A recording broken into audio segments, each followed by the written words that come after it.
Yes, so hello everyone, Hitesh here and today we're gonna talk about the web series called Alice in Borderland और आज हम इसके season 1 and episode 2 के बारे में बात करने वाले हैं एंड आई होप कि आपने इसका फर्स्ट एपिसोड देख लिया होगा जिसमें बहुत सारा सस्पेंस, थ्रिल और इसी के साथ मैथमेटिक्स जुड़ी थी। और सबसे अच्छी बात तो यह है कि इसका सीजन 2 भी आ चुका है जो कि सीजन 1 के खत्म होते ही हम स्टार्ट करने वाले हैं। So now without wasting any time चलिए आते हैं इस कहानी की मेन स्टोरी लाइन की तरफ, जिसकी शुरुआत में हमें इस कहानी की एक और लीड कैरेक्टर दिखाई जाती है यानी कि उसाकी। इस वक्त वो एक रॉक क्लाइंबिंग कर रही थी और यहाँ पर उसका साथ निभा रहे थे उसके फादर। जिसके बाद कहानी अगेन प्रेजेंट टाइम में आती है यानी कि वो वक्त था जब वो छत पर खड़े होकर पूरे टोक्यो शहर का नजारा देख रही थी जहाँ पर काफी सारे गेम्स हो रहे थे और लोगों की जाने भी जा रही थी जो कि हार रहे थे और उसके हाथ में एक पत्ता था यानी कि कोई ना कोई एक गेम वो जीत कर आई थी। जिसके बाद सीन शिफ्ट होता है नेक्स्ट मॉर्निंग, टोक्यो शहर दिखाया जाता है जो कि पूरी तरीके से खाली होता है। यहाँ पर हम आरिसु को देख पाते हैं जो कि एक कार को खोलकर उसे चालू करके वहां से बाहर निकलना चाहता था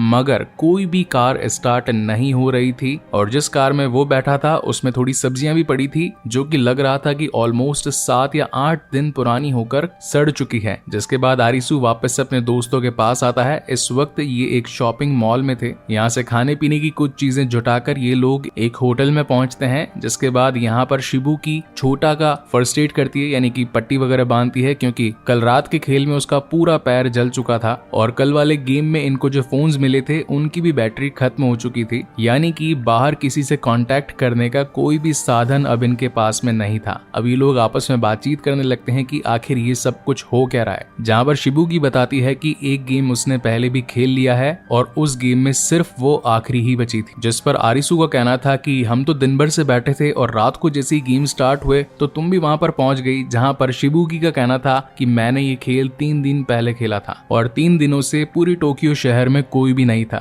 मैं तो यहाँ पर एक जॉब पाने के लिए आई थी मगर उस जॉब को पाने के लिए मुझे मेरे बॉस के साथ इंटीमेट भी होना पड़ा। मगर अब उस जॉब का मतलब ही क्या, क्योंकि ना ही कोई कंपनी है और ना ही कोई एम्प्लॉयज और ना ही कोई सैलरी। ये चारों ही अब हताश हो चुके थे, कोई भी उम्मीद की किरण नजर नहीं आ रही थी। इसलिए ये लोग आपस में बैठकर टाइम स्पेंड करने लगते हैं, खूब खाते हैं, पीते हैं, मजे करते हैं। मगर आरिसु फिर भी परेशान था। उसे लग रहा था कि हमारे सामने जिस इंसान को लेजर से मार दिया गया वो ये कह रहा था कि आज मेरे वीजा का वैसे भी आखिरी दिन है। इसका मतलब अगर हमने वीजा को पाने के लिए गेम्स नहीं खेले तो ये लेजर ऑटोमेटिकली हमें मार देगी। अगर जीना है तो वीजा के दिन बढ़ाने पड़ेंगे और अगर वीजा के दिन बढ़ाने हैं तो जाहिर सी बात है गेम्स को खेलना पड़ेगा और उन्हें जीतना भी पड़ेगा। मगर अभी छोटा की हालत खराब है, उसकी टांग ऑलरेडी जल चुकी है तो वो गेम खेलने में कैपेबल नहीं है। तो क्यों ना आज रात हम दोनों ही एक खेल खेल कर अपने वीजा के दिनों को बढ़ाएं और टोक्यो में सब कुछ चल के रहा है इसके बारे में भी पता करें। जिसके बाद कारुबे और आरिसु निकल पड़ते हैं एक नेक्स्ट गेम के लिए। यहाँ पर एक बिल्डिंग होती है जो कि इलेक्ट्रिसिटी के साथ होती है, मतलब वही पूरे एरिया में चमक रही होती है, बाकी सारी जगहों की लाइट्स बंद होती हैं। यहाँ पर ऑलमोस्ट 13 खिलाड़ी पहुंच चुके होते हैं इस खेल को खेलने के लिए। कुछ तो यहाँ पर पहली बार आए होते हैं जैसे कि एक दिन पहले आरिसु और उसके बाकी के दोस्त थे, मगर कुछ यहाँ पर शिबुकी के जैसे थे यानी कि ऑलरेडी गेम्स को 1-2 बार खेल चुके थे। और सेम एक दिन पहले की ही तरह गेम स्टार्ट हो जाता है जहां पर इस बार इन्हें जीतना था हुक्म का पंजा।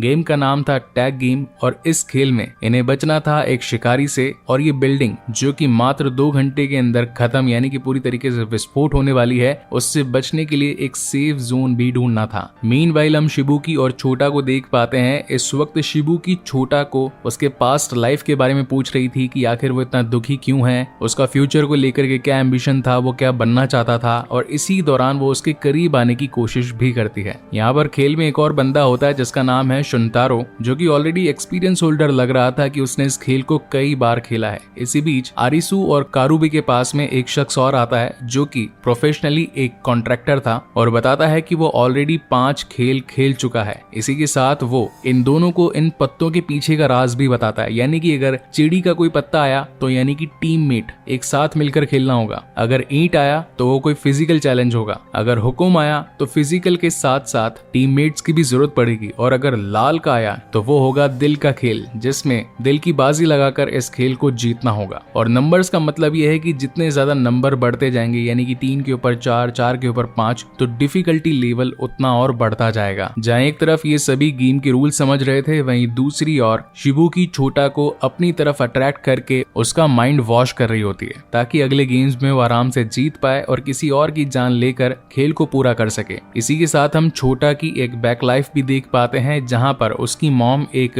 साधु बाबा के चक्कर में पड़ गई थी और उन्हें हर वक्त पैसे भी दिया करती थी और अच्छा फ्यूचर पाने के चक्कर में खुद भी उनके साथ इंटीमेट हुआ करती थी। Now coming back to the present time, यहाँ पर एक शिकारी इनके बीच आ चुका था जिसके हाथ में एक बंदूक थी और सर पर एक घोड़े का मास्क था और जो भी उसके सामने आता वो बंदूक की गोलियों से छलनी हो जाता। अब इनका एक काम तो था कि उस शिकारी से बचना, दूसरा काम था सेफ जोन को ढूंढना, वो भी वक्त रहते, क्योंकि अगर टाइम पे नहीं ढूंढा तो पूरी की पूरी बिल्डिंग ही ब्लास्ट हो जानी थी। मगर कुछ लोग जो कि पहले भी इन गेम्स को खेल चुके थे वो आकर आरिसू और कारुबे की मदद करते हैं और हाथ में एक फायर एक्सटिंक्शन लेकर उस शिकारी के सर पर मारते हैं। इनके बीच में खूब लड़ाई होती है। इनफैक्ट कारुबे तो घायल भी हो जाता है क्योंकि शिकारी का चाकू उसे लग चुका था। मगर तभी आरिसू को समझ में आता है कि शिकारी ने दूर से सिर्फ एक कमरे पर गोलियां क्यों चलाई। लगता है कि वो उस कमरे को सेफ रखना चाहता था और वो वक्त रहते वहां पर पहुंच जाता है। तभी हम शुंतारो को भी देख पाते हैं जो कि ये बात समझ चुका था कि इसी गेट को ये शिकारी प्रोटेक्ट करना चाहते थे, इसका मतलब सेफ जोन इसी के अंदर ही है। अब ये दोनों अंदर पहुंच जाते हैं मगर यहाँ पर भी इनकी प्रॉब्लम्स खत्म होने वाली नहीं थी क्योंकि एक बंदा ऑलरेडी इस कमरे में मौजूद था जो कि शिकारी होता है और वो आकर आरिसू को पकड़ लेता है। शुंतारो बहुत ही कमीना था और वो आरिसू की मदद नहीं करता, लेकिन कैसे तैसे करके आरिसू अपनी जान उससे बचाकर सेफ जोन तक पहुंच जाता है।